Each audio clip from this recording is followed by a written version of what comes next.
कोई भी सपना साकार करने के लिए सबसे जरूरी है सही कोच का होना। चुनिए Yogendra Sahu classes first rank को और करे अपने CG व्यापम CGPSC का सपना साकार। Download the app now. नमस्कार, जय जोहार। क्या आप भी गवर्नमेंट एग्जाम्स की तैयारी करना चाहते हैं? क्या आप भी मेमोरी टेक्निक्स और ट्रिक्स के जरिए बहुत ही कम समय में स्मार्ट स्टडी करना चाहते हैं? क्या आप चाहते हैं कि CG व्यापम टॉपर आपको पढ़ाए? तो डाउनलोड करिए योगेंद्र साहू क्लासेस ऐप। यहाँ 10 से अधिक गवर्नमेंट एग्जाम्स क्रैक करने वाले और CG व्यापम टॉप करने वाले योगेंद्र सर CGPSC और CG व्यापम के अंतर्गत होने वाले सभी एग्जाम्स की तैयारी कराएं। तो डाउनलोड करिए Yogendra Sahu classes app to be the best, learn from the best.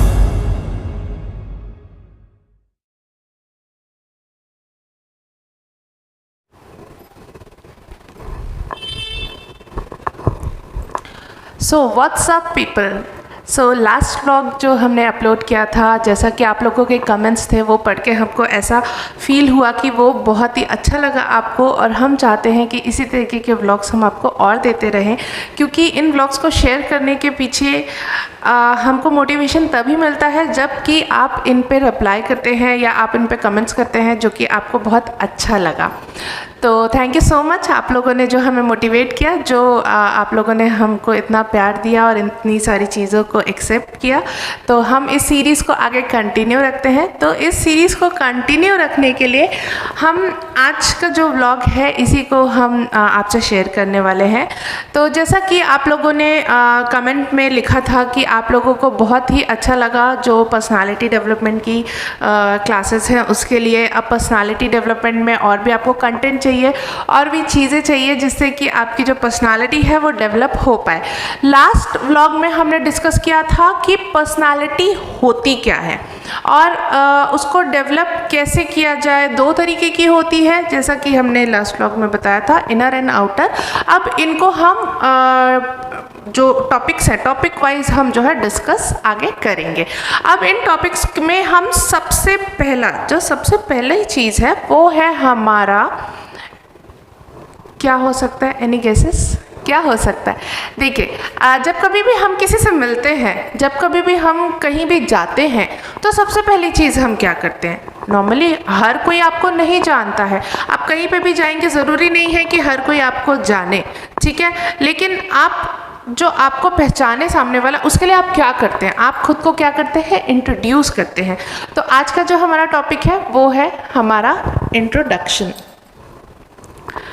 Introduction क्या होता है, क्यों होता है, किस लिए होता है, कितना इम्पोर्टेंट होता है, इसके बारे में पहले हम डिस्कस करेंगे और उसके बाद फिर हम आगे बढ़ेंगे।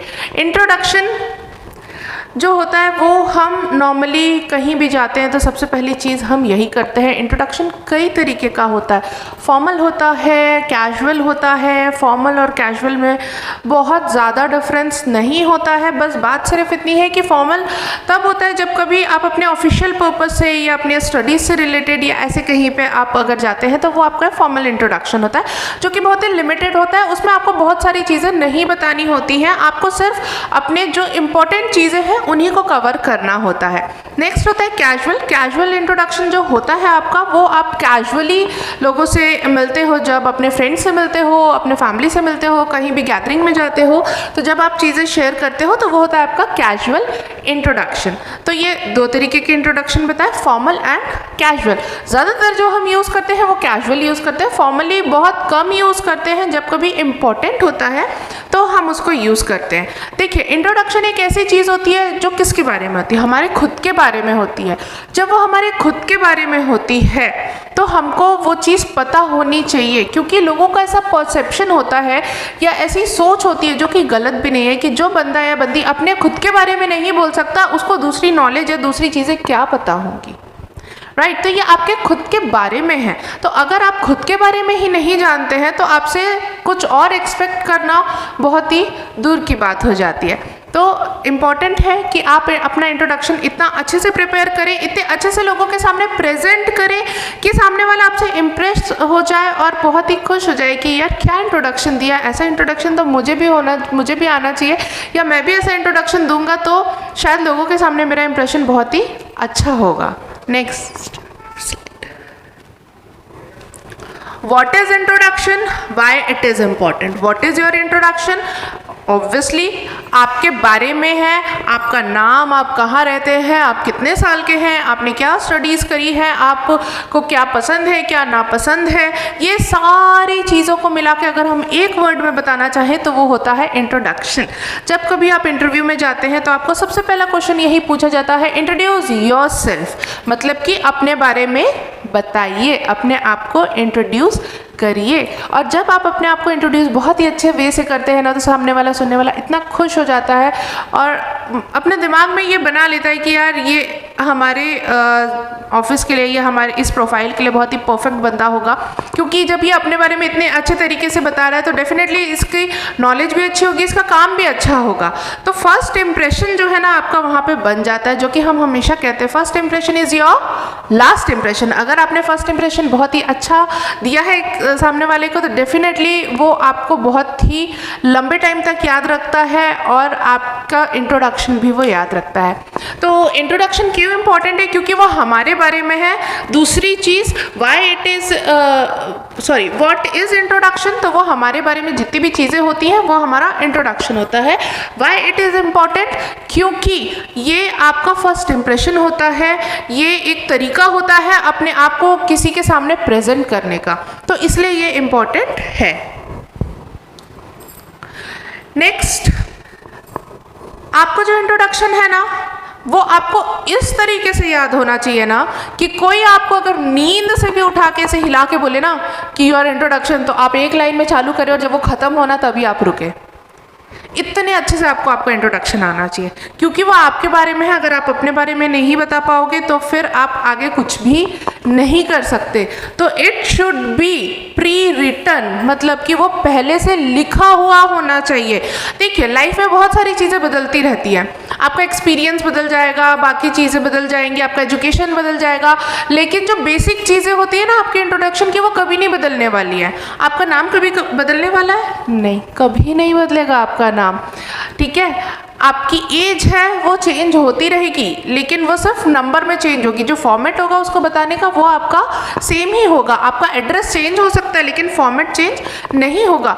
जो आपका इंट्रोडक्शन है ना वो रिटर्न में होना चाहिए, बस एक बीच बीच में स्पेस होने चाहिए जिसमें कि आप अपने एज, एड्रेस, क्वालिफिकेशन उनको एडिट कर दे। बाकी चीज़ें तो सेम ही होनी चाहिए और उनको एडिट करना इतना कोई बड़ा काम नहीं है। तो कोशिश करिए कि आप इस व्लॉग के बाद एक कॉपी और पेन लेके बैठिए और अपना एक इंट्रोडक्शन, बहुत ही प्यारा सा इंट्रोडक्शन है वो आप उसको राइट डाउन करिए। और अगर आप लोगों को कोई भी प्रॉब्लम होती है इस इंट्रोडक्शन को बनाने के लिए तो आप मुझे कमेंट बॉक्स में मैसेज कर सकते हैं कि मैम हमको ये कैसे लिखना है या इस चीज़ को हम किस तरीके से बताएं। मैं आपको बिल्कुल रिप्लाई करूँगी और आपकी जो भी प्रॉब्लम है उसको सॉल्व करने की पूरी कोशिश करूँगी। Next, learn. आपका जो इंट्रोडक्शन है वो आपको लर्न होना चाहिए। लर्न मतलब आपको सीख जाओ कि किस तरीके से लोगों के सामने खुद को प्रेजेंट करना है, अपनी पर्सनालिटी को प्रेजेंट करना है। लास्ट क्लास में हमने जो बात करी थी कि पर्सनालिटी का सबसे पहला स्टेप जो होता है वो आपका इंट्रोडक्शन होता है। तो जब हम फर्स्ट स्टेप को ही अच्छे से पार करेंगे ना तो हमको सेकेंड स्टेप पे जाने के लिए ना बहुत ही अच्छा एक कॉन्फिडेंस होगा हमारे अंदर। तो वो कॉन्फिडेंस को बिल्ड करने के लिए ना इस पहले स्टेप को हमको चढ़ना बहुत ही ईजिली ज़रूरी है। ओके, नेक्स्ट, कभी भी आप किसी से भी मिलते हैं तो हम उसको ग्रीट करते हैं। ग्रीट करना जो कि यहाँ पे लिखा हुआ है ग्रीटिंग मतलब कि किसी को हेलो, हाउ आर यू, आप किसी से मिलते हो तो कुछ चीज़ें ऐसा आप बोलते हो हमेशा। जैसे कि आज मैं यहाँ पे जो मैंने व्लॉग स्टार्ट किया वो मैंने बोला व्हाट्सअप पीपल, क्या हाल चाल है, क्या कर रहे हो, यही इसका मतलब होता है। अब पीपल में मैं आपको बीच बीच में कुछ चीज़ें और आप लोगों से शेयर करना चाहूँगी। हम कभी भी व्हाट्सअप पीपल्स नहीं बोलते हैं, हम पीपल बोलते हैं। पीपल्स, उसमें एस कभी भी हम नहीं लगाते। अब आप लोग सोचोगे कि यार जब कभी भी एक से ज़्यादा लोग होते हैं तो उसमें तो ऐसे यूज़ होता है, तो ऐसे यहाँ पे क्यों नहीं लगाना है हमको। मैंने बहुत से लोगों को ये गलती करते देखा है कि वो यूज़ करते हैं पीपल्स, लेकिन आपको ये पीपल्स यूज़ नहीं करना है क्योंकि पीपल खुद ही बहुत सारे लोग हैं। उसमें आप एस लगाएंगे तो वो ग्रामर के अकॉर्डिंग रॉन्ग हो जाएगा। तो कभी भी आप याद रखेंगे कि जब कभी भी आप ये वर्ड यूज़ करें पीपल, तो आप कभी भी उसमें एस यूज़ नहीं करेंगे, ठीक है। तो ये कैजुअल के हमारे पास ऑप्शन है हाय। नॉर्मली हम कभी भी किसी से मिलते हैं तो क्या बोलते हैं, हाय। Next, hey everybody. जब हम बहुत सारे लोगों से मिलते हैं, हम अकेले कहीं पे पहुंचे और हमारे बहुत सारे फ्रेंड्स बैठे हुए हैं या कोलीग्स बैठे हुए हैं, तो हम कहते हैं hey everybody. Next, hey everyone. इसका भी मतलब यही होता है, हे एवरीवन मतलब हर किसी को हाय। व्हाट्स गुड एवरीबॉडी, क्या हाल चाल है, क्या बढ़िया है, इसका मतलब ये होता है। तो जब कभी भी आप कैजुअली किसी से मिलते हैं, फ्रेंड से, अपने जो फ्रेंड से मिलते हैं या कोलीग से मिलते हैं, तो आप इन सारी जो कैजुअल चीज़ें हैं इनको आप ऐड कर सकते हो, आप ऐसा बोल सकते हो। अब नेक्स्ट आते हैं हम फॉर्मल पे। फॉर्मल सुन के थोड़ा सा अलग सा फील होने लगता है ना, फॉर्मल। तो फॉर्मल में हम हेलो बोलते हैं, normally hello. Next, good morning या गुड इवनिंग या गुड आफ्टरनून एवरीवन। जब कभी आप किसी एक से मिलोगे तो हेलो बोलोगे, और जब कभी आप बहुत सारे लोगों से मिल रहे हैं एक साथ, तो जो भी टाइम के अकॉर्डिंग, अगर सुबह है तो गुड मॉर्निंग, अगर दोपहर है तो गुड आफ्टरनून, और अगर इवनिंग है तो गुड इवनिंग बोलेंगे। तो ये आपका ग्रीटिंग का तरीका होना चाहिए। ये आई थिंक इतने सारे ऑप्शंस काफ़ी होने चाहिए आप लोगों के लिए, क्योंकि ऑलरेडी हमने काफ़ी कुछ इसमें इंक्लूड किया हुआ है। तो अगर इसके अलावा भी आपके पास कोई ऑप्शंस हैं तो प्लीज़ मेरे को बताइए, ताकि मैं उनको भी इसमें ऐड अप कर सकूं। ओके सर, आगे बढ़ते हैं। ग्रीटिंग तो हो गया, हम जब मिले तो हाय हेलो ये सारी चीज़ें तो हो गई, चलो ठीक। अब आते हैं नेक्स्ट, हमारा नाम। अब आप बोलोगे कि नाम में कौन सा रॉकेट साइंस है? कोई रॉकेट साइंस नहीं है भाई। आपका जो आपके मम्मी पापा ने, आपके घर वालों ने आपका नाम रखा है ना, वही आपका नाम है, चाहे आपको पसंद हो चाहे नहीं हो, लेकिन आपको पूरी ज़िंदगी बताना वही है आपका नाम। बस उसको बताने का तरीका एक अलग होता है। एक चीज़ मैं ऐड और करना चाहूँगी आप लोगों के लिए, कि जब कभी हम किसी को ग्रीटिंग करते हैं तो बहुत ही एनर्जी के साथ ग्रीटिंग करना चाहिए। वो इसलिए करना चाहिए कि सामने वाले को हमारी वो एनर्जी फील हो। अगर मैं यहाँ ब्लॉग में आऊँ और मैं आपको गुड मॉर्निंग एवरीवन, तो आपको कैसा लगेगा, यार मैम तो सो के उठ के आ गई है, यार क्या व्लॉग होगा आज का, ऐसे ही होगा कुछ तो भी। लेकिन मैं आते साथ आपको बोलूँ हे एवरीवन, तो आपको अच्छा फील होगा, राइट। तो कभी भी आप जो अपनी एनर्जी है ना सामने वाले तक पहुंचाएं, ताकि वो भी अगर सो भी रहा है ना तो वो उठ जाए कि अरे अरे उठ जाओ, आ गए हैं इन लोग अब। चलिए नेक्स्ट है नेम, जिसके बारे में हम बात कर रहे थे। नाम नहीं बदल सकते हैं, लेकिन आपको उसको बताने का तरीका मैं आपको ज़रूर बताऊंगी। I am Priyanka, my name is Priyanka, तो I am Priyanka. Next, my name is Priyanka. And last, this is Priyanka. अब ये दिस इज कब, if you introduce in a group, जब कभी आप ग्रुप में अपने आप को इंट्रोड्यूस कर रहे हैं तो आप कोशिश करेंगे दिस इज प्रियंका। लेकिन आप किसी एक से अगर मिल रहे हैं और आप बोलेंगे दिस इज प्रियंका, तो उसको लगेगा यार क्या है ये, मतलब क्या एटीट्यूड है ये। लेकिन जब आप चार लोगों के साथ, ग्रुप ऑफ पीपल को आप ऐसा बोलते हैं, तो वो एक सही तरीका होता है अपने आप को इंट्रोड्यूस करने का। तो आपके पास तीन ऑप्शन है, I M, my name is and this is. ये तीन ऑप्शन है आपके पास। इन तीन तरीक़ों से आप बहुत अच्छे से अपने आप को इंट्रोड्यूस कर सकते हैं। कई लोग ऐसा भी सोचते हैं या बोलते हैं आई एम द प्रियंका। अब ये द जो होता है ना वर्ड, ये नॉर्मली हमको यूज़ नहीं करना चाहिए। वो हमको इसलिए यूज़ नहीं करना चाहिए क्योंकि जब बहुत ही स्पेसिफिक, बहुत ही बड़ी चीज़ होती है ना, बहुत ही इम्पोर्टेंट चीज़ होती है, उसके आगे हम द यूज़ करते हैं। तो हमको अपने नाम के आगे, जब कभी हम उस पोजीशन तक ना पहुंच जाएं जबकि हम द यूज़ कर सके, तब तक हमको द यूज़ नहीं करना चाहिए। तो ये तीन ऑप्शंस हैं आपके पास जिसमें कि आप अपना नाम बता सकते हैं। डोंट यूज माई सेल्फ, इसको बिल्कुल समझ लो अच्छे तरीके से।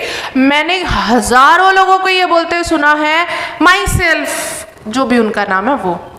ये ग्रामर के अकॉर्डिंग एकदम रॉन्ग है। और जब आपने बोला माई सेल्फ और अपना नाम लिया, उसी टाइम सामने वाले को समझ में आ जाएगा कि यार ये बंदे बंदी को कुछ भी नहीं आता है।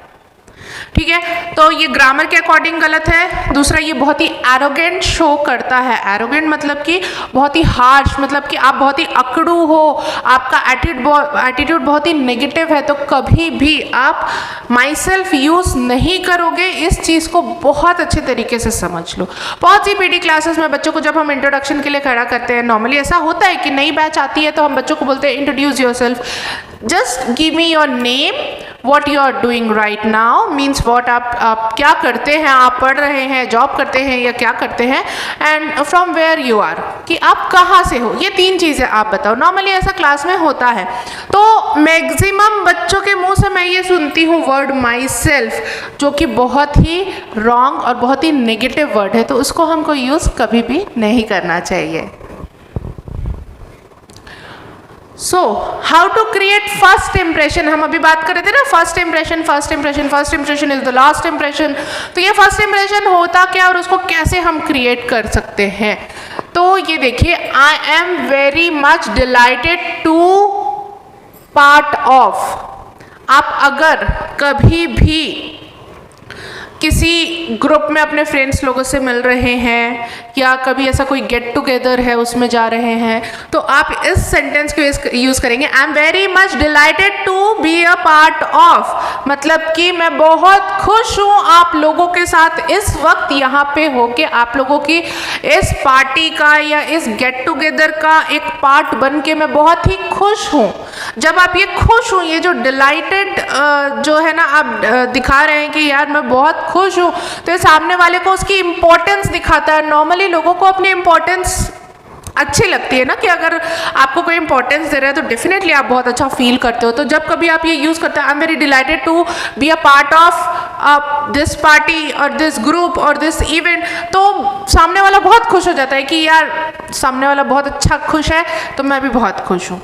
लेकिन जब कभी आप किसी सुपीरियर से मिलते हैं, जब कभी आप किसी अपने सुपीरियर से, जैसे कि आपके टीचर्स हो गए या फिर आपके कोई सीनियर हो गए या फिर आपके कोई सीनियर अथॉरिटी हो गई, जब कभी आप जॉब कर रहे हैं तो आपके ऑर्गेनाइजेशन के जो हायर लेवल के पीपल है उनसे आप मिल रहे हैं, तो आप उनको बोलेंगे thank you so much for giving your valuable time. क्योंकि जो इस पोजीशन पे होते हैं या जो कि बहुत ज़्यादा बिजी लोग होते हैं, उनके पास टाइम की बहुत ज़्यादा कमी होती है। मतलब कि देखिए, टाइम तो सबके पास 24 आवर्स ही होता है, लेकिन उनके पास काम बहुत ज़्यादा होता है।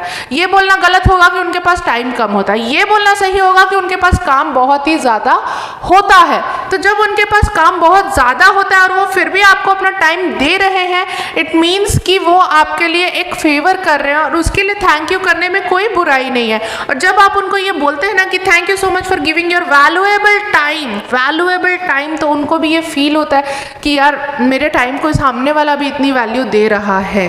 तो ये 2 तरीके से आप सामने वाले के ऊपर एक बहुत अच्छा इंप्रेशन डाल सकते हैं। जब कभी आप मिले तो जब आप कैजुअली मिल रहे हैं तो I am very much delighted to be a part of this whatever, and second is thank you so much for giving your valuable time.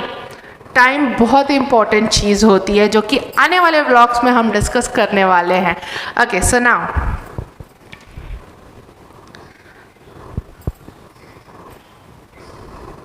As, एक बार रिकैप कर लेते हैं हम फटाफट। इंट्रोडक्शन में सबसे पहले क्या हुआ कि क्या होता है, क्यों होता है। सेकेंड, कैसे करना चाहिए। सबसे पहले ग्रीटिंग, मिलते हैं तो किस तरीके से आपको उनको ग्रीट करना है। नेम, आपका नाम किस तरीके से बताना है, क्या आपको यूज़ नहीं करना है आपका नाम बताते टाइम पे, और कैसे आपको फर्स्ट इंप्रेशन जो है वो देना है। नेक्स्ट आता है एज।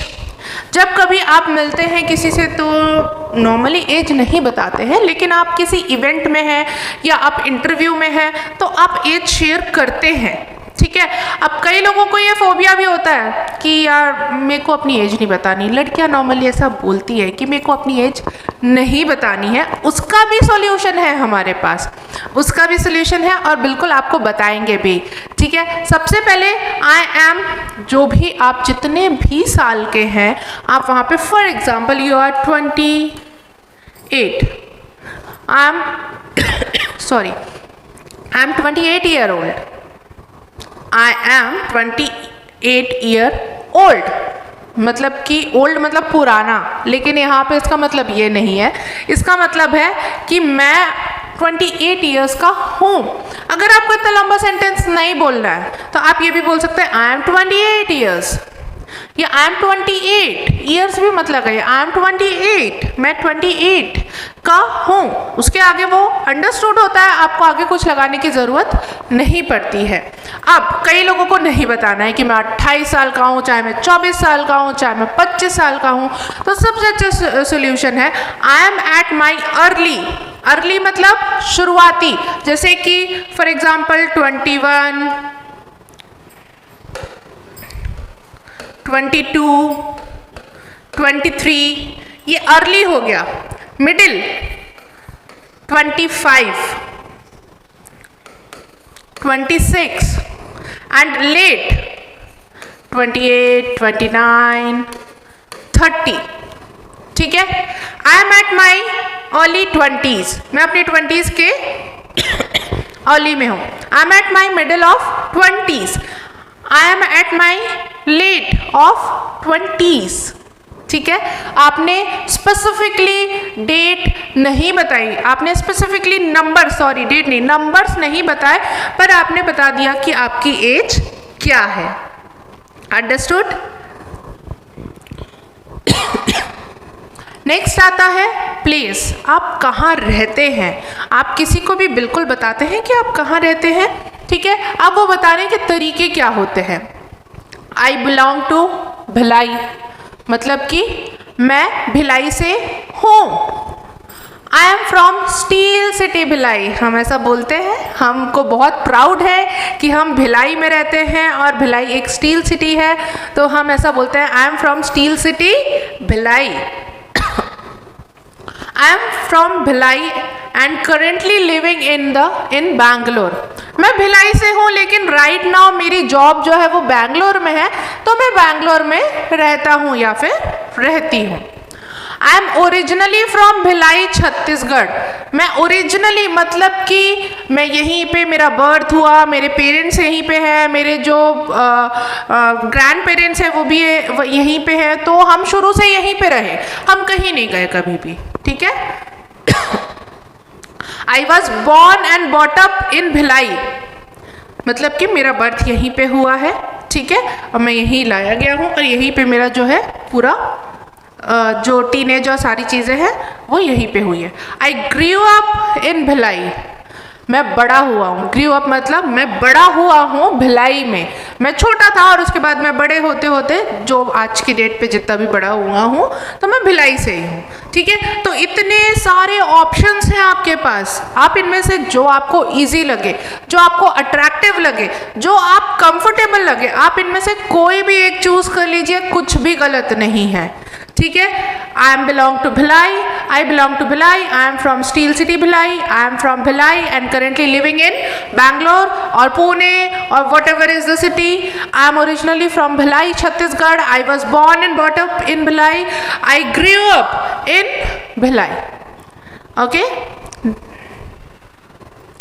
सो एड्रेस भी हो गया, नाम हो गया, सब कुछ हो गया, एज हो गया। अब आते हैं हम क्वालिफिकेशन, ठीक है। क्वालिफिकेशन मतलब कि आपने क्या पढ़ाई की हुई है, आप किस तरीके से वो बताएंगे। आई एम इन, जो भी आई एम इन कॉलेज, आप बता सकते हो, कोई कॉलेज का नाम हो गया, कोई कोर्स हो गया, वो आप यहाँ पे बता सकते हो।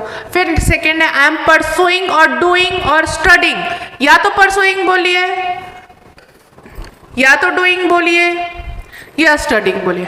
I am pursuing my engineering, I am doing my BCom, I am studying in MSc, तो जो भी है आप इनमें से कुछ भी यूज कर सकते हैं।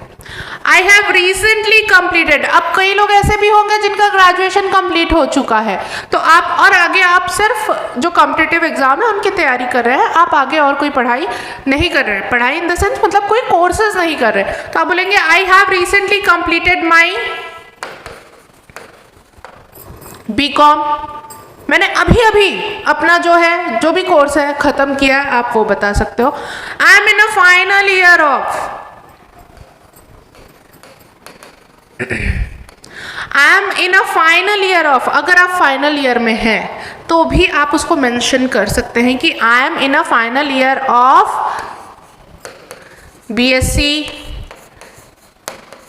बीकॉम और whatever you want to write. ठीक है, तो आपको अपना क्वालिफिकेशन बताने का ये तरीका होता है। प्लस इसके साथ मैं आप लोगों से कुछ चीज़ें और शेयर करना चाहती हूँ क्वालिफिकेशन से रिलेटेड, कि अगर फॉर एग्जांपल हमारी क्वालिफिकेशन में क्या क्या चीज़ें आती हैं, 10th, 12th, ग्रेजुएशन, पीजी और अदर कोर्सेज। ठीक है, इतनी सारी चीज़ें नॉर्मली हम करते हैं। अब कभी भी आप अपने इंट्रोडक्शन में अगर आपको पूरी चीज़ें बतानी है, अब अगर आपने ऐसे शॉर्टकट में बता दिया तो कोई दिक्कत नहीं है, लेकिन अगर आपको डिटेल में अपनी क्वालिफिकेशन बतानी है, अगर आपको इंटरव्यू में पूछा जाए कि भाई आप डिटेल में अपनी क्वालिफिकेशन बताइए, तो आप हमेशा अपने प्रेजेंट से पास्ट की तरफ जाएंगे, राइट? प्रेजेंट से पास्ट की तरफ जाएंगे, मतलब कि जैसे कि फॉर एग्जांपल मैंने अभी कंप्लीट किया है मेरा MBA, तो मैं बोलूँगी कि I have completed my MBA in dash dash specialisation and I am a commerce graduate. मैं अपने PG से BCom पे गई और फिर BCom से 12th पे जाऊँगी, मतलब मैं अपने प्रेजेंट से पास्ट पे जा रही हूँ। कभी भी आप अपने पास्ट से प्रेजेंट पे नहीं आएंगे क्वालिफिकेशन बताते टाइम पे, आप अपने प्रेजेंट से पास्ट की तरफ जाएंगे। और अगर आपने कुछ अदर कोर्सेज किए हैं तो आप वो भी बिल्कुल शेयर कर सकते हैं, ठीक है? जैसे कि फॉर एग्जांपल हो गया PGDCA या कुछ और कंप्यूटर कोर्सेज होते हैं, अगर आपने कुछ ऐसा कुछ किया हुआ है तो डेफिनेटली आपको वो भी शेयर करना चाहिए, लेकिन हमेशा आपको अपने प्रेजेंट से पास्ट की तरफ जाना चाहिए, याद रखिएगा। वर्क, नॉर्मली अगर आप वर्किंग है कहीं पे या फिर आपने जस्ट स्टार्ट किया है तो आप ये भी बता सकते हो। अगर आपने कहीं काम नहीं किया है तो आप बताओगे आई am a student, I am working professional. अगर आप किसी अच्छी कंपनी में, I am working professional. I am a housewife, अगर आप काम नहीं करते हैं तो जैसा कि हमारी मम्मियाँ होती हैं। I run my own business and last I am currently working in dash dash organisation.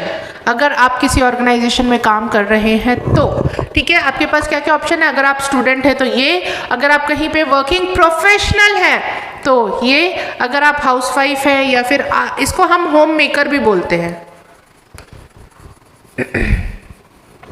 ये भी एक काम होता है, बिल्कुल ये काम होता है।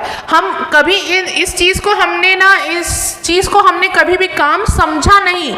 हमारे पुराने टाइम से ही हम लोगों ने ना इन लोगों को कभी भी ये नहीं समझा कि ये काम करते हैं। हम ये सोचते हैं अरे ये तो घर का काम है, घर का काम तो हर कोई करता है, लेकिन काम होता है।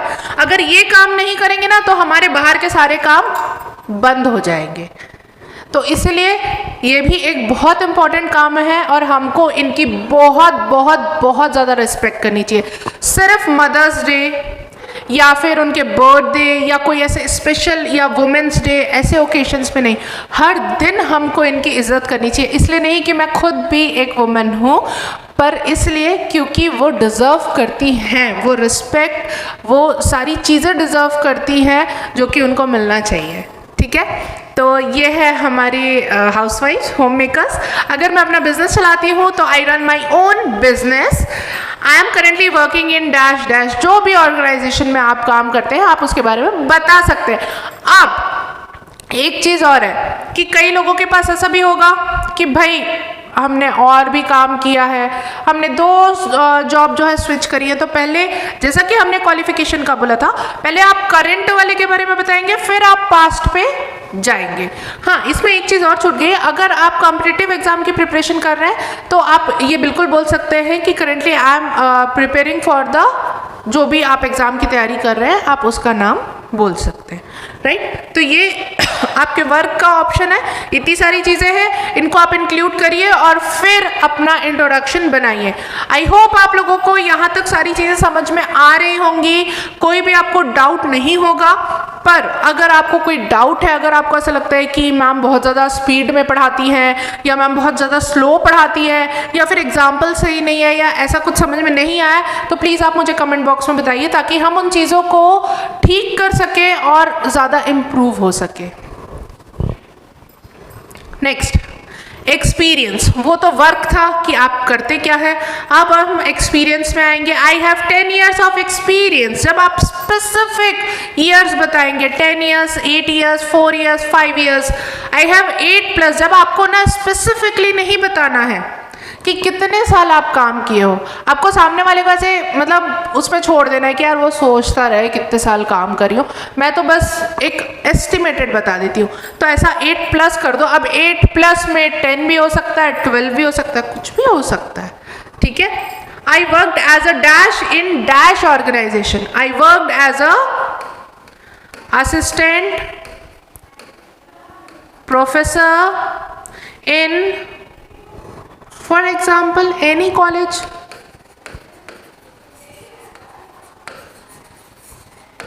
Rungta College. I worked as an assistant professor in Rungta College. I have been working with. I have been working with. कोई भी ऑर्गेनाइजेशन का नाम आप यहाँ पे लिख सकते हो, जैसे कि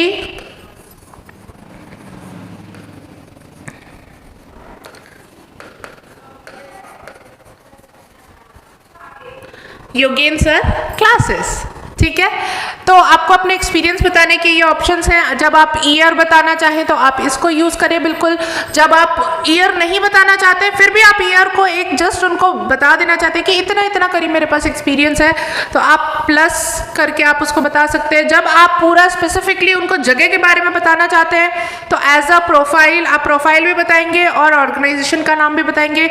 लेकिन जब आप सिर्फ ये बताना चाहते हैं कि आप कौन सा ऑर्गेनाइजेशन में काम करते हैं, आप अपनी प्रोफाइल मेंशन नहीं करना चाहते हैं, तो आप ये लास्ट वाला यूज करेंगे। तो दीज आर द ऑप्शंस जो आप चूज कर सकते हैं जिससे कि आप अपने एक्सपीरियंस को शेयर कर सकें। फैमिली, हमने बहुत सारी चीज़ों के बारे में बात किया, नाम, age, work, experience, address. Now are family, हम किसके लिए काम करते हैं, हम किसके साथ खुश रहते हैं। हम सबसे ज़्यादा टाइम तो वैसे आजकल के टाइम पे देखा जाए तो सबसे ज़्यादा टाइम हम अपने वर्किंग प्लेस पे बिताते हैं, लेकिन हम उस टाइम पे उतने खुश नहीं होते हैं। हम सबसे ज़्यादा खुश कब होते हैं, जब हम अपने घर पहुंचते हैं। अगर आप कहीं जॉब भी करते हैं तो आप ये सोचते हैं कब घर जाएंगे। क्यों?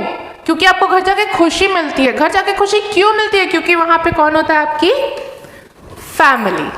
चलिए, आई live here with my family. जब आपको बताना है कि मैं यहाँ पे अपने फैमिली के साथ रहता हूँ तो I live here with my family. Normally आप कहीं पे भी जाते हैं इंटरव्यू के लिए तो आपसे पूछा जाता है कि आप कहाँ रहते हैं, किसके साथ रहते हैं। तो I live here with my family.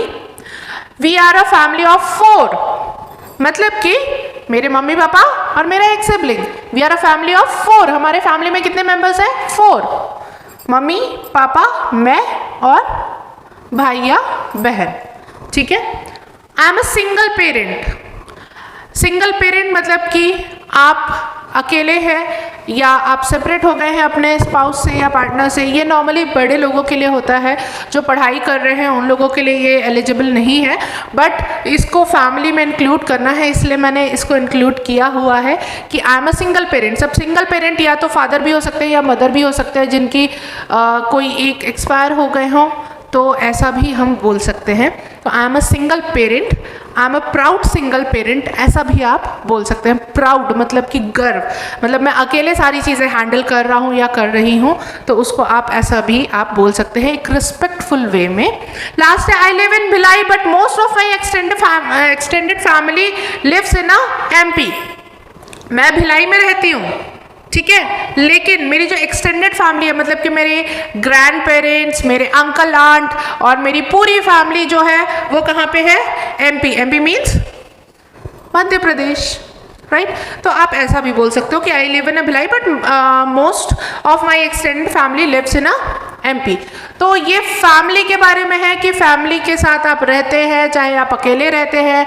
I live here with my family, I live here alone, या जो भी है आप इसमें बता सकते हैं फैमिली के बारे में, ठीक है। अब सिबलिंग, अब ये सिबलिंग होता क्या है? 80-90% लोगों को तो पता होगा। सिबलिंग्स, ब्रदर्स एंड सिस्टर, ये भी हमारे फैमिली के अंदर ही आता है। I am a single child, अगर मेरा कोई भाई बहन नहीं है तो I am a single child. I have one brother and one sister, what they are doing, मेरे एक भाई और एक बहन है और वो क्या करते हैं उसको भी आप ऐड करेंगे, राइट। उसको भी आप बिल्कुल ऐड करेंगे कि वो, अगर वो मैरिड हैं तो शी इज़ मैरिड और शी इज़ मैरिड, और अगर वो वर्क कर रहे हैं तो वो भी आप शेयर करेंगे। आई हैव 2 सिबलिंग्स, अब आपने सब बोल दिया I have 2 siblings, I have 2 siblings, मेरे 2 भाई बहन हैं, मेरे अलावा 2 भाई बहन हैं, मेरे अलावा, ठीक है। अब वो क्या करते हैं क्या नहीं वो मैं उतना डिटेल नहीं बता रहा हूँ, लेकिन अगर सामने वाला आपसे पूछता है तो आपको वो आंसर करना होगा। वी आर 3 सिबलिंग्स, जब आई हैव 2 सिबलिंग्स है ना मतलब मुझे छोड़ के 2 है, और जब वी आर 3 है ना मतलब मुझे जोड़ के 3 है। डिफरेंस समझ में आ रहा है? जब आप खुद को हटा देते हैं तो आप ऐसा बताएंगे, जब वी आ जाता है मतलब हम सब